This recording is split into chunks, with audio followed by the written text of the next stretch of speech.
سلسلہ ہدایت قرآن، سنت اور اہل بیت علیہم السلام میں خوش آمدید۔ خوش آمدید۔ آج ہم قرآن کریم کی ایک آپ کہہ لیں مختصر سی صورت ہے لیکن معنی بہت گہرے ہیں، سورت العادیات۔ جی بالکل، 11 آیات ہیں۔ اور اس پر بات کریں گے۔ اس کے مکی یا مدنی ہونے میں بھی کچھ اختلاف ہے شاید؟ جی، اختلاف پایا جاتا ہے۔ کچھ مفسرین مکی کہتے ہیں کیونکہ آیات چھوٹی ہیں، قسمیں ہیں، قیامت کا ذکر ہے، لیکن جو روایات ہیں وہ مدنی ہونے کی طرف اشارہ کرتی ہیں۔ اچھا، خاص طور پر جہاد کے مضامین کی وجہ سے۔ اور نام بھی بڑا دلچسپ ہے، العادیات، تیز دوڑنے والے۔ جی، ادو سے ہے دوڑنا، ایک حرکت، ایک توانائی کا احساس ہوتا ہے۔ بالکل، تو آج ہم اسی سورہ پر بات کریں گے، اس کے مضامین جیسے انسان کی ناشکری، مال سے محبت اور پھر قیامت کا ذکر۔ جی، اور اس کی شان نزول بھی بہت اہم ہے، جنگ ذات السلاسل کا واقعہ۔ ہاں، حضرت علی علیہ السلام کی فتح کا واقعہ۔ جی بالکل، کہا جاتا ہے کہ یہ سورہ اسی موقع پر نازل ہوئی، بلکہ اہل بیت علیہم السلام کا تو اتفاق ہے کہ یہ سورہ حضرت علی علیہ السلام کی شان میں ہے۔ سبحان اللہ۔ تو آئیے شروع کرتے ہیں۔ بسم اللہ الرحمن الرحیم۔ بسم اللہ الرحمن الرحیم۔ والعادیات ضبحا۔ آہستگی سے دہراتی ہے۔ والعادیات ضبحا۔ ترجمہ ہے، قسم ہے ان گھوڑوں کی جو ہانپتے ہوئے دوڑتے ہیں۔ گھوڑوں کی قسم۔ جی، عادیات یعنی تیز دوڑنے والے، اور ذبحن کہتے ہیں جب گھوڑا تیز دوڑتا ہے تو اس کے سینے سے جو ایک خاص آواز نکلتی ہے، ہانپنے کی، اچھا، اس کی قسم کھائی جا رہی ہے۔ اب اس میں 2 تفسیریں مشہور ہیں۔ ایک تو یہی جو زیادہ قرین قیاس ہے شان نزول کی وجہ سے کہ یہ مجاہدین کے گھوڑے ہیں جو اللہ کی راہ میں دوڑ رہے ہیں۔ جی، دشمن کی طرف۔ اور دوسری ایک رائے تھی حضرت ابن عباس رضی اللہ عنہ سے منسوب کہ یہ حج کے اونٹ ہیں جو عرفات سے مشر سے منا جاتے ہیں۔ اچھا، اونٹ؟ جی، لیکن کہا جاتا ہے کہ حضرت علی علیہ السلام نے اس کی تصحیح فرمائی تھی کہ اسلام کے ابتدائی غزوات میں جیسے بدر میں گھوڑے بہت کم تھے تو شاید اونٹ مراد ہوں، لیکن پھر ذبح یعنی ہانپنے کا لفظ وہ اونٹوں سے زیادہ گھوڑوں کے لیے مناسب ہے۔ ہاں، یہ بات تو ہے، گھوڑا ہی ہانپتا اس طرح۔ جی، تو زیادہ قوی احتمال گھوڑوں کا ہی ہے۔ یعنی قسم ان جانوروں کی جو اللہ کی راہ میں پوری قوت سے دوڑ رہے ہیں، چاہے وہ جہاد ہو یا حج کے مناسک ہو، ان کی اس کوشش کی، ان کی اس آواز کی قسم۔ بالکل، ان کے عمل کی شدت کو بیان کیا جا رہا ہے۔ اور اگلی آیت دیکھیں۔ فالموریاتی قدحا، فالموریاتی قدحا۔ ترجمہ، پھر اپنی ٹھوکروں سے چنگاریاں اڑاتے ہیں۔ چنگاریاں؟ جی، موریات ایرا سے ہے آگ بھڑکانا، قدحن یعنی چنگاریاں نکالنا۔ جب وہ گھوڑے تیز دوڑتے ہیں، خاص طور پر رات میں یا پتھریلی زمین پر، تو ان کے سم جب پتھروں سے ٹکراتے ہیں تو چنگاریاں نکلتی ہیں۔ سبحان اللہ، کیسا منظر ہے، پہلے ہانپنے کی آواز، اب اندھیرے میں وہ چنگاریاں۔ جی، اگر اونٹوں والی تفسیر لیں تو کہا جاتا ہے کہ شاید ان کے پیروں سے پتھر اڑ کر ٹکرانے سے چنگاریاں نکلتی ہیں، لیکن یہ ذرا بعید لگتا ہے۔ گھوڑوں کے لیے یہ منظر زیادہ فطری ہے۔ یہ تو واقعی کوشش کی شدت اور آپ کہیں اندھیرے میں بھی روشنی کی ایک جھلک جیسی بات لگتی ہے۔ بالکل، ایک جدوجہد کی تصویر ہے۔ پھر فرمایا، فالمغیراتی صبح۔ فالمغیراتی صبح۔ ترجمہ، پھر صبح سویرے دھاوا بولتے ہیں۔ صبح سویرے حملہ۔ جی، مغیرات اغارت سے ہے، حملہ کرنا، صبحان یعنی صبح کے وقت۔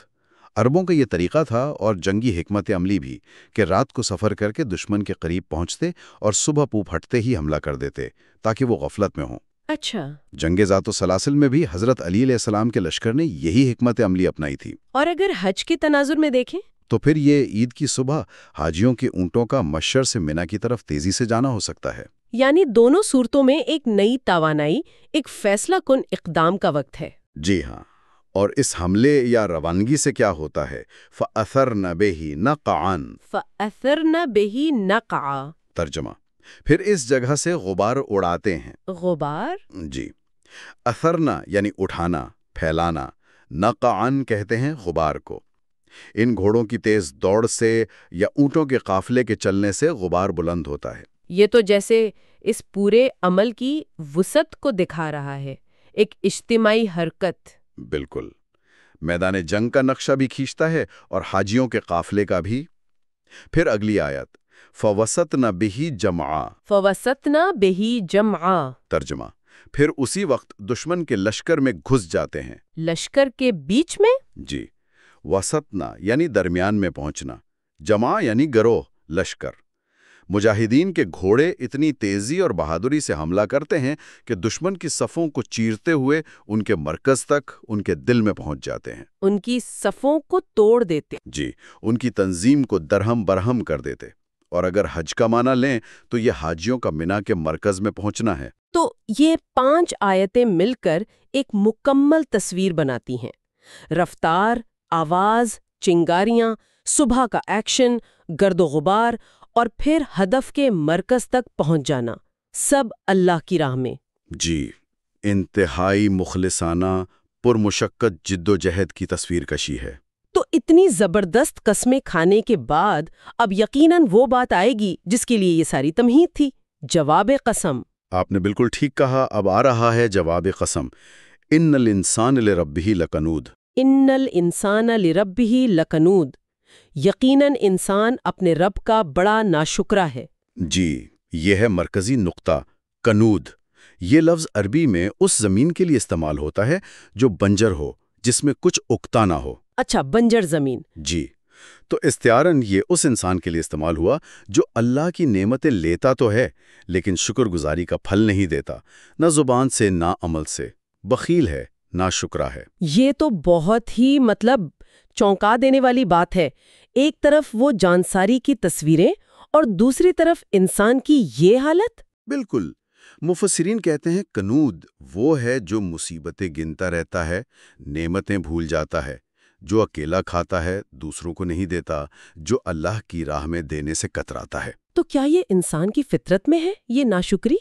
نہیں، یہاں ان الانسان سے مراد عام انسان ہے، وہ انسان جو الہی تربیت اور ہدایت کے بغیر ہو، جو اپنی نفسانی خواہشات کے پیچھے چلتا ہے، ورنہ جو ہدایت یافتہ ہیں، جو شکر گزار ہیں، وہ ایسے نہیں ہوتے۔ اچھا، یعنی یہ تربیت کی کمی اور غفلت کا نتیجہ ہے۔ جی، ایک حدیث نبوی صلی اللہ علیہ وآلہ وسلم میں بھی قنوت کی کچھ ایسی ہی تعریف ہے کہ جو اکیلا کھائے، اپنے ماتحت پر سختی کرے اور دوسروں کی مدد سے ہاتھ روکے۔ یعنی یہ صرف اللہ سے تعلق کا معاملہ نہیں، اس کے اثرات انسان کے اخلاق اور سماجی رویوں پر بھی آتے ہیں۔ یقیناً، اور اگلی آیت مزید وضاحت کرتی ہے، وَإِنَّهُ عَلَى ذَلِكَ لَشَهِيدٌ، وَإِنَّهُ عَلَى ذَلِكَ لَشَهِيدٌ، اور وہ خود اس بات پر گواہ ہے۔ جی، یہاں انا کی ضمیر یعنی وہ کون ہے؟ اکثر مفسرین کہتے ہیں کہ یہ انسان ہی ہے۔ انسان خود گواہ ہے اپنی ناشکری پر۔ جی، وہ اپنے دل میں جانتا ہے، اس کا ضمیر اسے بتاتا ہے کہ وہ ناشکرا ہے، وہ بخل کر رہا ہے، وہ نعمتوں کا حق ادا نہیں کر رہا، چاہے وہ زبان سے مانے یا نہ مانے۔ جیسے سورہ قیامت میں بھی ہے کہ انسان خود اپنے آپ پر بصیرت رکھتا ہے۔ بالکل، اگرچہ کچھ نے کہا کہ ضمیر اللہ کی طرف لوٹتی ہے، کہ اللہ گواہ ہے، لیکن سیاق و سباق سے انسان والا معنی زیادہ قوی لگتا ہے۔ اگر انسان خود جانتا ہے تو پھر یہ اور بھی زیادہ سنگین بات ہے، جان بوجھ کر غفلت۔ جی، اور اس غفلت، اس ناشکری اور بخل کی وجہ کیا ہے، وہ اگلی آیت بتاتی ہے، وَإِنَّهُ لِحُبِّ الْخَيْرِ لَشَدِيدٌ، وَإِنَّهُ لِحُبِّ الْخَيْرِ لَشَدِيدٌ، اور بے شک وہ مال کی محبت میں بہت سخت ہے۔ یہاں الخیر سے مراد بالاتفاق مال و دولت ہے۔ مال کو خیر کہا، بھلائی؟ جی، قرآن میں اور جگہ بھی مال کے لیے خیر کا لفظ آیا ہے، اس لیے کہ مال بذات خود برا نہیں ہے۔ اگر صحیح طریقے سے کمایا جائے اور صحیح جگہ خرچ کیا جائے تو یہ بہت سی بھلائیوں کا ذریعہ ہے۔ صحیح۔ مسئلہ تب بنتا ہے جب انسان لحب الخیر لشدید ہو جائے، یعنی اس کی محبت میں شدید ہو جائے، حد سے بڑھ جائے۔ بہت زیادہ محبت۔ جی، یہی شدید محبت اسے ناشکرا، قنود بناتی ہے، اسے بخیل بناتی ہے، وہ اللہ کی راہ میں خرچ کرنے سے کتراتا ہے کیونکہ اسے مال سے شدید محبت ہے۔ وہ علامہ نجفی والی مثال یاد آ گئی، کشتی اور پانی کی۔ جی، بہت خوبصورت مثال ہے۔ پانی جب تک کشتی کے نیچے ہے اسے چلاتا ہے، جب اندر آ جائے تو ڈبو دیتا ہے۔ مال کا بھی یہی معاملہ ہے، جب تک وہ آپ کے کنٹرول میں ہے ایک ذریعہ ہے تو خیر ہے، جب وہ آپ پر حاوی ہو جائے، مقصد بن جائے تو شر بن جاتا ہے۔ تو یہ مال کی محبت انسان کو اصل مقصد سے غافل کر دیتی ہے۔ بالکل، اور اسی غفلت سے جھنجھوڑنے کے لیے آخری آیات ہیں ایک طرح کی تنبیہ۔ افلا یعلم اذا بعثر ما فی القبور، افلا یعلم اذا بعثر ما فی القبور، تو کیا وہ نہیں جانتا جب اٹھائے جائیں گے وہ جو قبروں میں ہیں؟ ایک سوالیہ انداز میں تنبیہ ہے۔ بعثرہ کا مطلب ہے بکھری ہوئی چیزوں کو نکالنا، منتشر کرنا، یعنی جب قبریں پھٹیں گی مردے زندہ ہو کر باہر نکالے جائیں گے۔ کیا انسان کو وہ وقت یاد نہیں؟ یعنی یہ جو مال جمع کر رہا ہے، جس کی محبت میں ناشکرا بنا ہوا ہے، اس کا انجام کیا ہوگا؟ وہ دن آنے والا ہے، جی، اور اس دن صرف قبروں سے مردے نہیں نکالے جائیں گے، بلکہ ایک اور کام بھی ہوگا، وَحُصِّلَ مَا فِي الصُّدُورِ۔ وَحُصِّلَ مَا فِي الصُّدُورِ، اور جو کچھ سینوں میں ہے وہ ظاہر کر دیا جائے گا۔ حصلہ کا مطلب ہے کسی چیز کا خلاصہ نکالنا، چھپی ہوئی چیز کو ظاہر کرنا، جیسے مغز کو چھلکے سے نکالتے ہیں۔ یعنی دلوں کے راز۔ جی، سینوں میں جو کچھ چھپا ہے، ایمان، کفر، نفاق، اخلاص، ریاکاری، تکبر، عاجزی، اچھی نیت، بری نیت، سب کچھ، سب ظاہر کر دیا جائے گا، کھول کر رکھ دیا جائے گا۔ یوم تبل السرائر، جس دن پوشیدہ بھید جانچے جائیں گے۔ بالکل، وہی بات یہاں ہے۔ یہ تو ظاہری اعمال کے حساب سے بھی زیادہ کڑی بات ہے۔ واقعی انسان دنیا میں تو بہت کچھ چھپا لیتا ہے، اپنی نیتیں، اپنے خیال، لیکن وہاں سب کچھ عیاں ہو جائے گا۔ جی، اور یہ سب کس کے سامنے ہوگا؟ کون یہ سب جانتا ہوگا؟ ان ربہم بہم یومئذ لخبیر۔ ان ربہم بہم یومئذ لخبیر، بے شک ان کا رب اس دن ان کے حال سے خوب باخبر ہوگا۔ اللہ تو ہمیشہ سے باخبر ہے، وہ تو ہر وقت خبیر ہے، لیکن یومئذ، اس دن، اس کی یہ خبرداری، اس کا یہ علم مکمل طور پر ظاہر ہو جائے گا۔ جزا و سزا کی صورت میں۔ جی، فیصلے کی صورت میں کوئی چیز، کوئی عمل، کوئی نیت، کوئی راز چھپا نہیں رہے گا۔ اللہ سب کچھ جانتا ہوگا اور اسی کے مطابق فیصلہ فرمائے گا۔ یہ گویا ایک حتمی وارننگ ہے۔ تو سورہ کا بہاؤ بہت واضح ہے۔ شروع میں اللہ کی راہ میں انتہائی جد و جہد کرنے والوں کی قسمیں، پھر انسان کی عمومی حالت یعنی ناشکری اور مال کی محبت کا بیان، اور آخر میں قیامت کے دن کی یاد دہانی جب سب کچھ سامنے آ جائے گا۔ بالکل، خلاصہ یہی ہے۔ ایک طرف وہ مجاہدین اور حجاج ہیں یا ان کے جانور جو اللہ کی راہ میں عادیات بنے ہوئے ہیں، اور دوسری طرف وہ انسان جو کنود ہے، حب الخیر میں شدید ہے۔ جی، یہ سورہ ہمیں سوچنے پر مجبور کرتی ہے کہ ہم ان دونوں میں سے کہاں کھڑے ہیں، اور یہ کہ ہم اپنی توانائی کہاں صرف کر رہے ہیں۔ کیا ہم اللہ کی رضا کے لیے عادیات بننے کی کوشش کر رہے ہیں یا دنیا کی محبت میں کنود بنے ہوئے ہیں؟ بہت اہم نکتہ ہے۔ یہی اصل سوال ہے۔ ہم اپنے اندر وہ عادیات والی روح کیسے پیدا کریں، وہ لگن، وہ کوشش اللہ کی راہ میں۔ اور یہ جو ناشکری ہے، خاص طور پر ان نعمتوں کی جنہیں ہم شاید روزمرہ میں محسوس بھی نہیں کرتے، اس کنود والے رویے پر کیسے قابو پایا جائے؟ جی، یہی غور و فکر کا مقام ہے۔ تو آئیے اسی دعا پر بات ختم کرتے ہیں جو آپ نے ذکر کی تھی۔ جی، اللہم اجعل سریرتی خیرا من علانیتی۔ یا من یعلم سریرتی ویستر علانیتی اجعل عاقبت امری خیرن۔ انک کنت بنا بصیرا۔ آمین۔